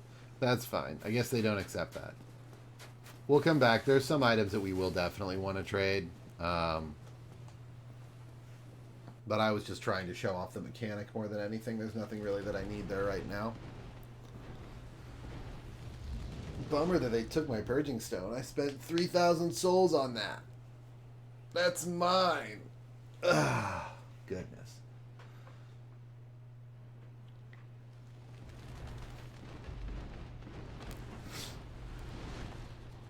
And we back. Oh shit, we didn't get everything here. There was a ring that we were gonna get. Good thing everything is still dead though. We haven't rested, so even through area transition, everything is dead, which is a good thing. Funny that the floor is repaired.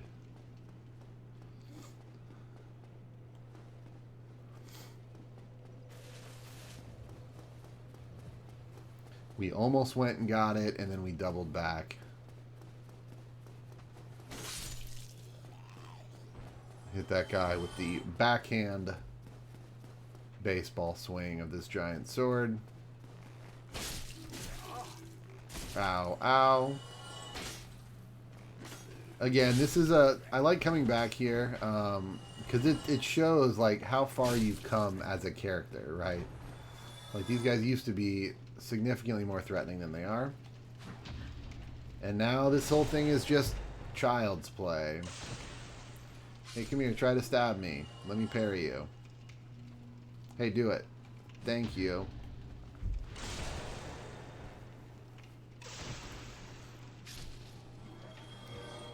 And this is the key we got on top of the on top of that building at Firelink.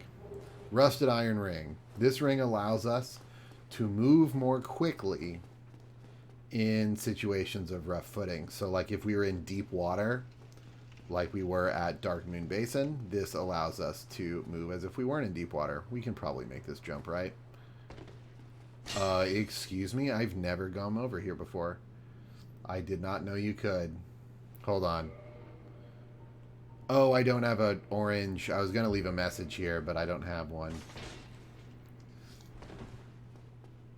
That's cool. That's cool that you can get over there. I never have.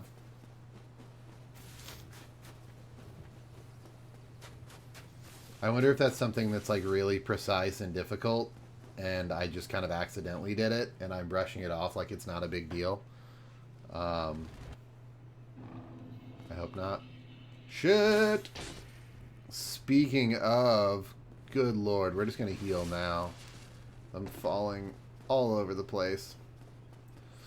Good news, though, we fell right on top of that thing that we wanted to remember to get. And it wasn't even really worth it. Soul of a Lost Undead. Okay. Oh, hello there. This land part, the Witch of Isaac is the god mode. So today, I felt as if I'd been cross. Alright, modify equipment. Boom.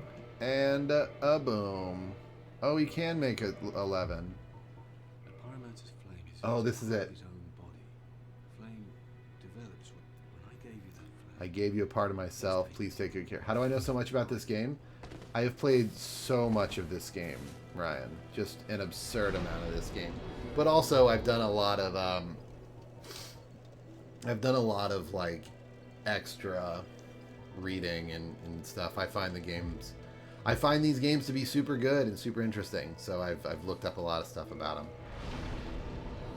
You're a random stream watcher. Got it. I apologize, random stream watcher. I apologize for calling you by a name that is not yours. We're going to start bumping strength. Our next goal is going to be 30 strength, I think, because we want to swing big weapons and we want to swing them hard. What's our... we don't have any... Oh, we need to go back to Andre. Mr. Balakama Smith.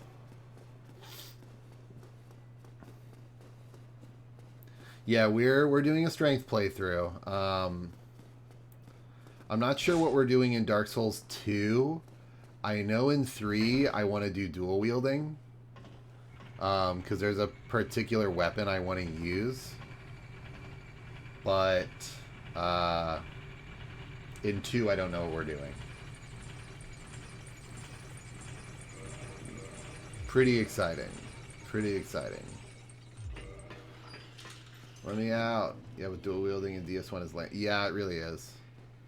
There's really nothing... Like, there's no benefit to it. I mean, I guess, like, the parry dagger, you can parry with it, but... There's really no reason to dual wield in Dark Souls 1. You kind of just want to either have a sword and shield, or strap the Grass Crest shield to your back. Those are more or less your options. Or throw spells. There really isn't a ton of reason to. Double axes?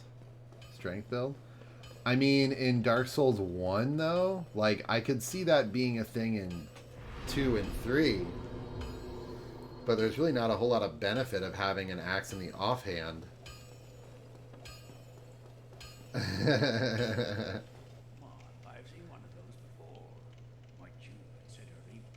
Okay, so we're giving him the Divine Ember, which allows him to make... Can we give him the other one?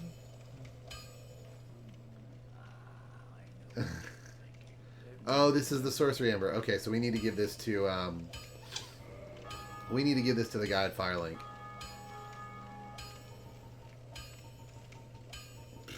Do we want to upgrade the Claymore? No. Do we want to upgrade the Zweihander? Zweihander requires 24 strength. It's going to hit harder.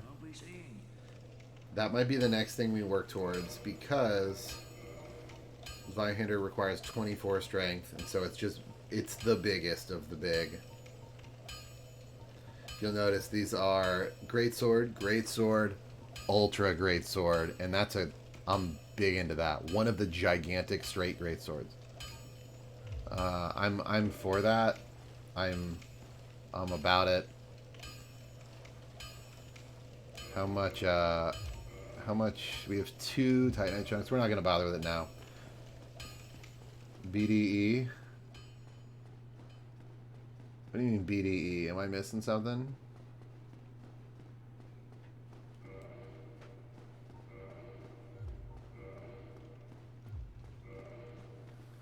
Big Ultra Sword energy. Got it. I was like, what are you talking about? Oh, we're going to give this Ember back to, the, Smith and Firelink. Big Wiener energy. Big dick energy. That's alright. We have the 18. We have the 18 and up filter on the stream. So we can say naughty words. Although I do appreciate your attempt to keep me PG if I upload these to YouTube, which I plan on. They're a little bit more strict. YouTube's a bit more strict, but they haven't flagged anything else. And I've played horror games, so I've screamed some shit. I'm sure I said some terrible things during my Alien Isolation playthrough.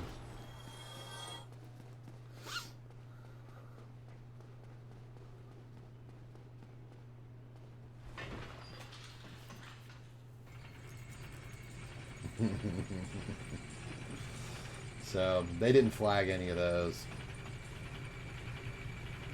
I actually don't know if I uploaded that whole thing, now that I think about it.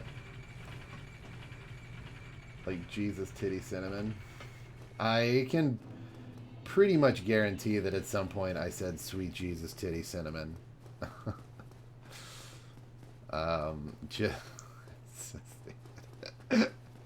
Yeah, I can guarantee that. Oh, so here is a blacksmith that you probably didn't know existed. Especially if you didn't play this game. But he's for all intents and purposes the first blacksmith you see. But he doesn't really do a hell of a lot for you, other than what we're about to ask him to do. Speed strats. Hey, thank you for the Prime subscription, Ninja Ballin. I do appreciate that. 7 months, wow. We are we're becoming pretty serious. I appreciate that. And very fitting that I have the Solaire gif. We're almost Facebook official. We're getting there. So this is Rickard of Vinheim. This is a blacksmith from Vinheim Dragon School. He's a wizard smith. I could forge you weapons, blah, blah, blah. And we're like, sure, you can do that. And then we're like, all right, fine, Dick. You don't have anything for us? And then we come back and he goes, yo, wait a second. Hang on. Yo. Sure. Rickard Masterpiece, just for you. What he means by that is he won't, because I'm not going to have him forge me anything. But what he can do is he can turn things into magic weapons. If you see the Bastard Sword +8, he can make it a magic Bastard Sword. That'll split the damage type. If you notice, right now we're doing 189 physical. That'll make it do 118 physical, 127 magical. The way the defensives work, you want, like, having higher of one damage type is better than having 2 damage types. So, like, let's say I was doing 300 physical, but I also had 160 physical, 160 magical sword. The way that defenses work on a scaling table, the 300 physical damage sword would do more than the combined total of 320 physical and magical. Defenses work on like a scale. So the higher damage you receive, the less impactful your armor and resistances are. Basically means that if you're swinging to one-shot something, you're gonna one-shot something. Alright, so this is a terrible place that we never want to go, but we have to. I don't think we don't have to go now. I actually don't want to go now. What if they're weak to fire? Yeah, I mean, there's definitely some instances where split damage weapons are good. I'm not going to say there aren't. They have a time and a place, but generally speaking, you want to pick one damage type. It's usually physical, and just lean far into it. Because that's where you're going to see your most return on investment. That's where you're going to see your most damage per hit. Oh, I know. I 100% agree with you. I would definitely like to. But we're going to be making some different weapons too. I have every intention of making some magical weaponry because we're going to want it later. So, right now, we have our Pyromancy Flame plus 10, correct? So we are ready. When are you going to stream us playing Hunt? Oh, I don't know. When you get good at playing Hunt, then I can show off and you can carry me. I'm just kidding. You're way the hell better than I am. when I'm not so shitty at the game. Okay, so we're gonna go ahead and call it, I believe, for the evening because there aren't. I'm wondering if there are any areas. Let's go ahead and get to Blighttown, the front door. Hi, Lil. Lil was downstairs barking and stuff, so she's kind of worn out. We're going to go ahead and get to Blighttown the front way. We're going to go the front door. I don't want to go the front door. We're only going to show people Blighttown. I don't want to go the front way. I hate the front way. It's the worst way. It's a very big ordeal. We've already gone through the depths and taken care of the big toothy vagina dragon. The gaping dragon. Wow. Yeah, exactly. We took care of your favorite boss. I hate that fight so much. It's so slow and boring. I don't say I hate it. It's just, again, it's a skill test. It's an endurance test. A lot of these fights, a lot of these boss fights kind of split up into two different categories. They're all skill tests, but they can either test your actual dodging and responsibility. And boring as far as enemy goes, I love the big gape of China Dragon. But there's also fights that are like tests of endurance. In the form of the Gaping Dragon, for example. His attack patterns are simple. I mean, you guys saw once I had gotten him down, it was really just about avoiding. Especially once I had cut his tail off, it became almost trivial. But I had to be on point, or at least cognizant of what was going on throughout the duration of the fight. And the fight lasted a number of minutes. Oh, come on. That's alright. We have the evil eye ring. We get a little health back. So we're going to do a quick jump here. This is that's a neat little way to skip all that bullshit. Come right down here. Blah, blah, blah. This is where we fought that gigantic, disgusting rat.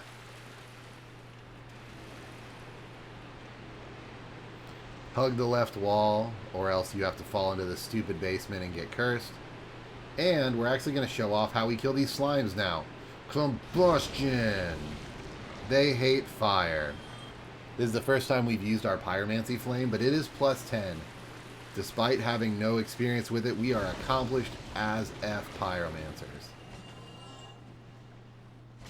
We deal a lot of fire damage.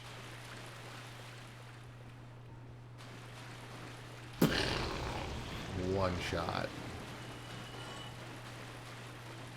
Alright, so we'll get to the, oh, hey, Simway. Yeah, doesn't really give us anything noteworthy here. His armor he sells. Well, that is a shame. Come back again. She's only half physical, half fire sword. You can just swing at him. No, because it wouldn't do, like, the physical part they would resist most of, and the fire wouldn't do that much. Because the number wouldn't be high. So actually in that instance, it wouldn't really do a lot of damage. The only reason it is doing a lot of damage is because we've crossed the threshold of fire damage. They don't have much. They have a ton of physical defense. That's why we never fought them. Hey, excuse me. Ow, jerk. Excuse me. Get parried. But you're right, they don't have very much fire defense, if that's what you were talking about.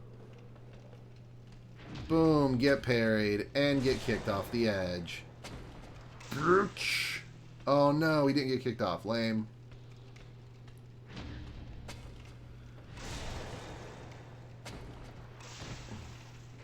There he goes.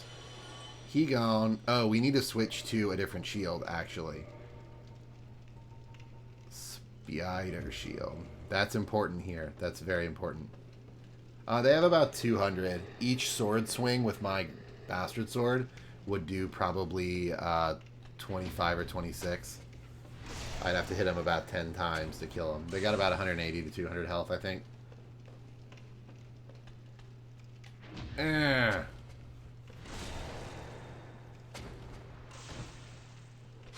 It depends on the enemy, honestly. It's more, ooh, dung pie is delicious.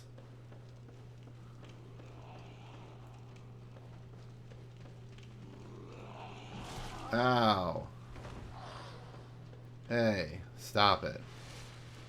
Be cool, guys.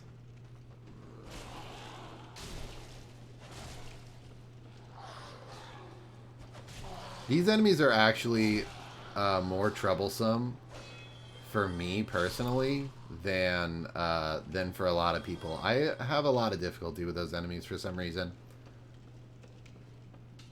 I know they're not really considered super difficult by a lot of people, but for some reason for me they get me every time. So, spider shield. These are toxic darts. The spider shield can block them for free. Oh no. Oh shit.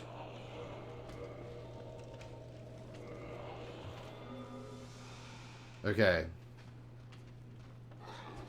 Yeah, I mean they're not by any stretch easy, but I consider them to be a lot more trouble than most. They actually are probably one of the harder enemies to fight en masse for me. Yeah, these guys are really weak, and the cool thing about these guys is they actually stay dead. They do not respawn, so they can kind of act as a checkpoint system. Because in... Oh, ow, jerk. I'm trying to come down to you. Ow! Why are you the way you are?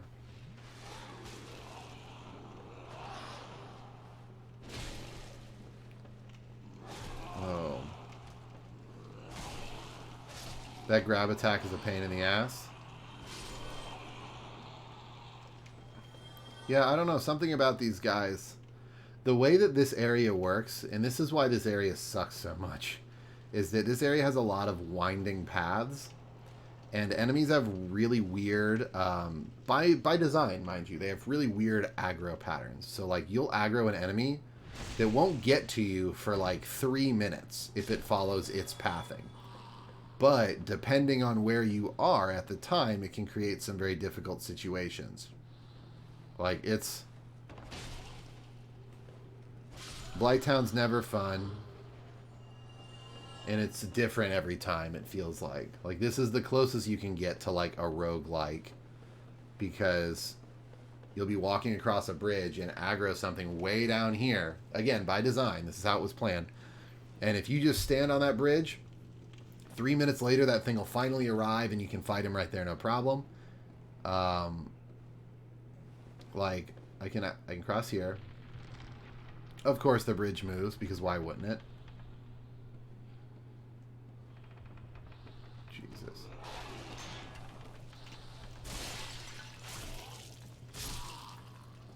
So, oh god, there's an item that we want to get.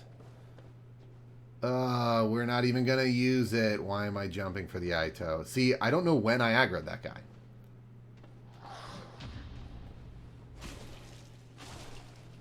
I know, but we're trying to get everything. I mean, this is like a complete... Like, especially for strength. We really don't need the Ito, but it's kind of a fan favorite sword. So we're going to go for it. We're going to grab the shadow armor, which is badass armor. We can't get back up here, can we? No, we cannot.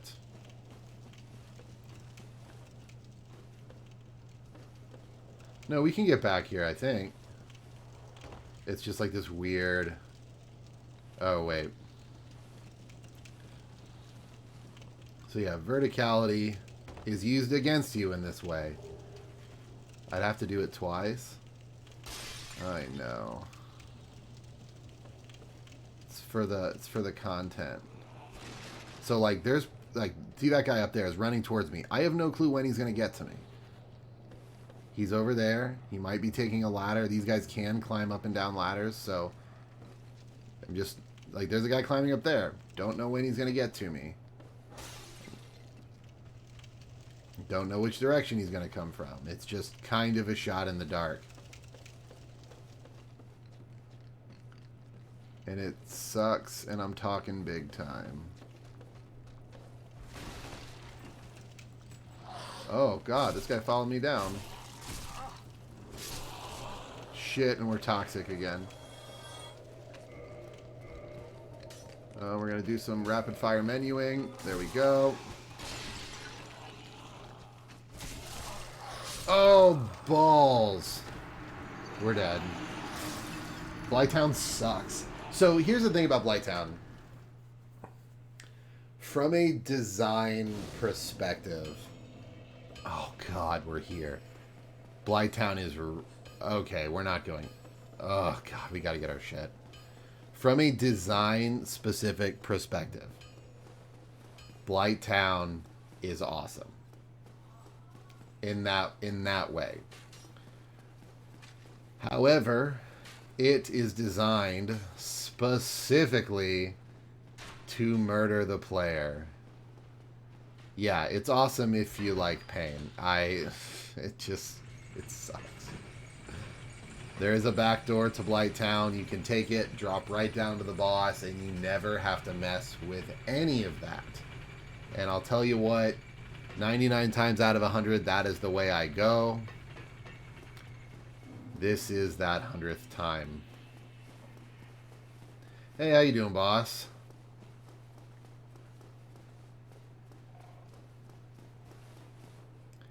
In spirit, yes, 100%. The first time I did Blighttown was just god-awful.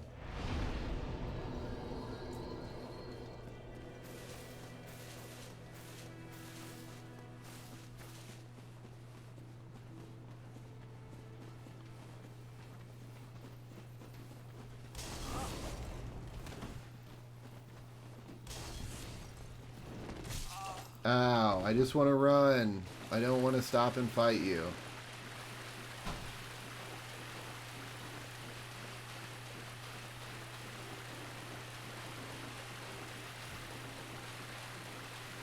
They're not chasing me, are they? They won't follow through the area transition.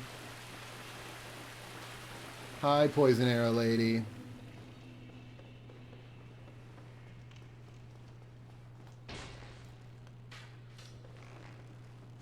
Run through everything? No, just for like run backs and stuff. I haven't done a lot of like speed running type stuff this playthrough. There's some stuff that I've done, like I got the Faith Sword at the start of the game.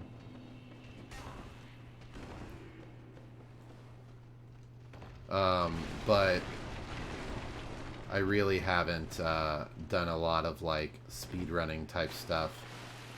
There are a lot of tricks you can use to get through this area quickly, and a lot of areas, for that matter.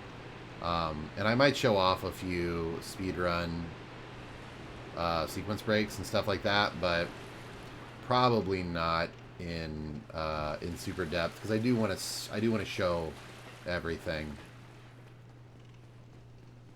But I'll definitely make a nod to some speedrunning tricks as I'm aware of them.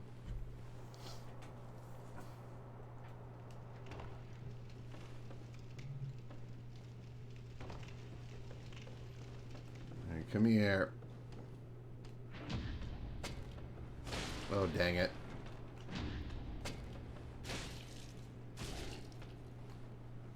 I tried to do the weapon swap. I'm really bad at it. You do have just enough time to two-hand your weapon and then backstab. Oh, I hate that attack. I'm so bad at parrying that one in particular. Come here.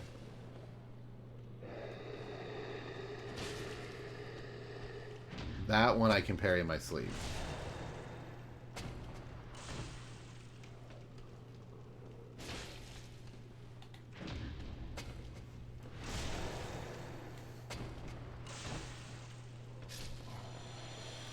Come here, big guy.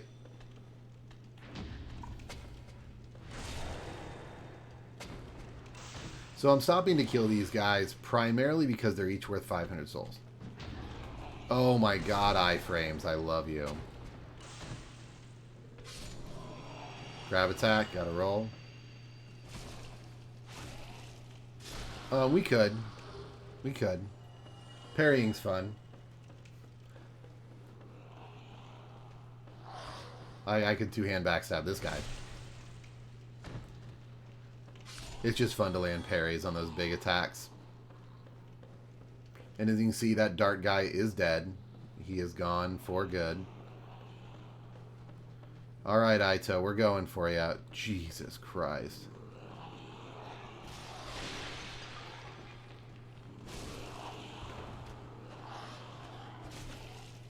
We're just going to be rowing through them.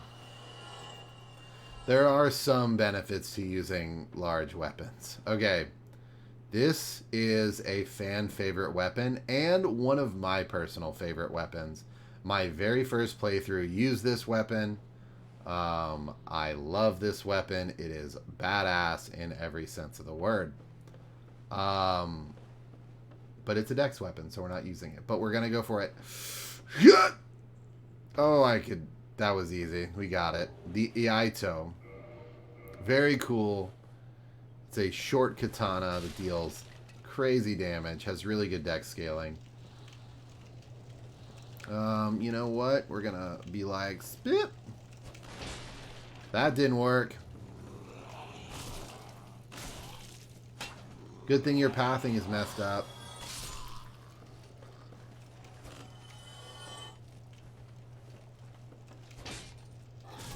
Ow.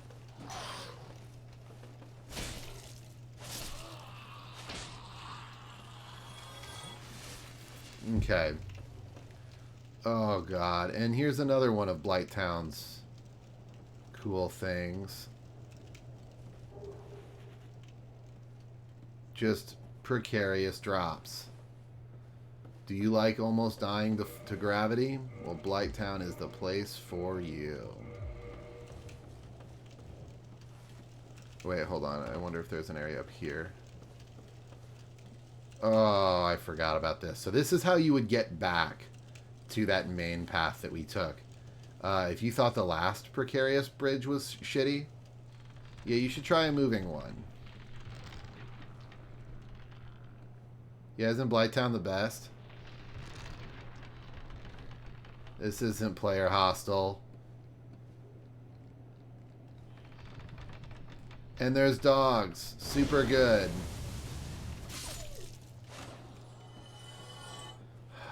Goodness. It's worse than it looks. It is. It really is.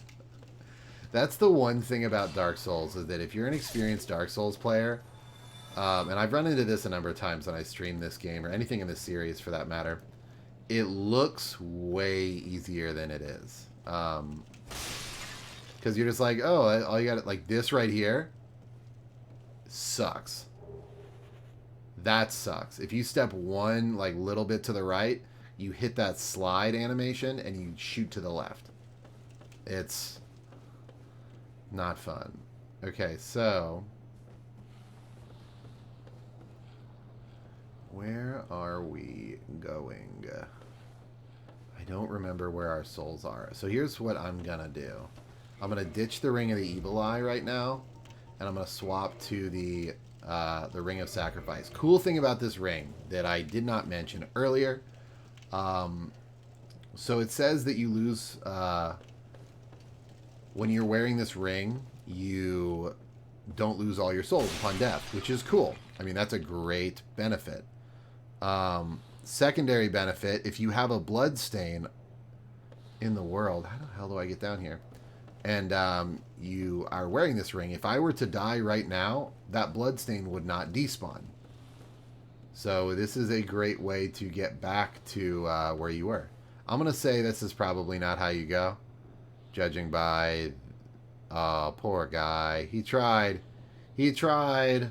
You don't go that way, man. You gotta go back up. You gotta go back up. I just gotta remember how to get back up. I think it's past this... Oh, God. This is the absolute worst. We're just gonna stand still. Let me off here. I'm very happy that I did that twice.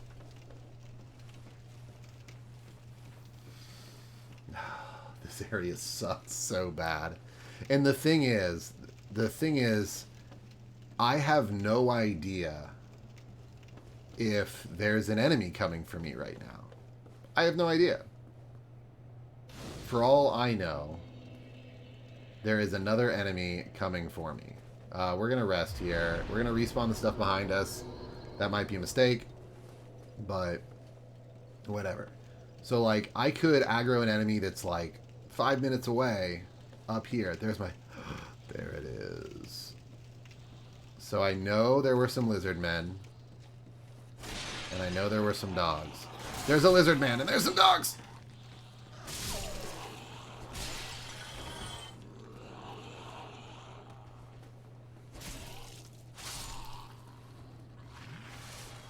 Okay. Yeah, I know. You didn't know that connected, did you? And now you know.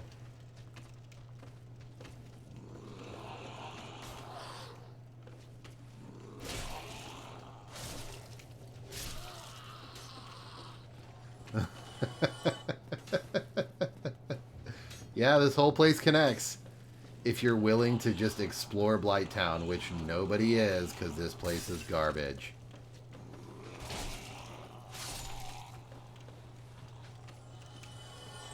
Okay, so now that we have our souls and humanity back, we can switch back to the Ring of the Evil Eye. We do have... Oh, God. I want to kill these dark guys first. I don't want to have to worry about them any longer. There's a gross enemy, too. Okay. Actually, you know what? This is... I didn't even mean to come down here today. I'm only back because we died. I'm trying to get my shit. So let's go ahead and call it here. The first bonfire in Blighttown. Because we're doing Blighttown. Against my better judgment and against all of my wishes and desires, we're doing Blighttown. But yeah, we're going to knock this out tomorrow. And we're going to get down there to the swamp where there's more fun stuff for us. So, thank you guys so very much for watching. My name's Jacob, otherwise known as JayJax. This has been Dark Souls 1 in all of its glory. Yeah, thank you guys. Have a great evening. Bye.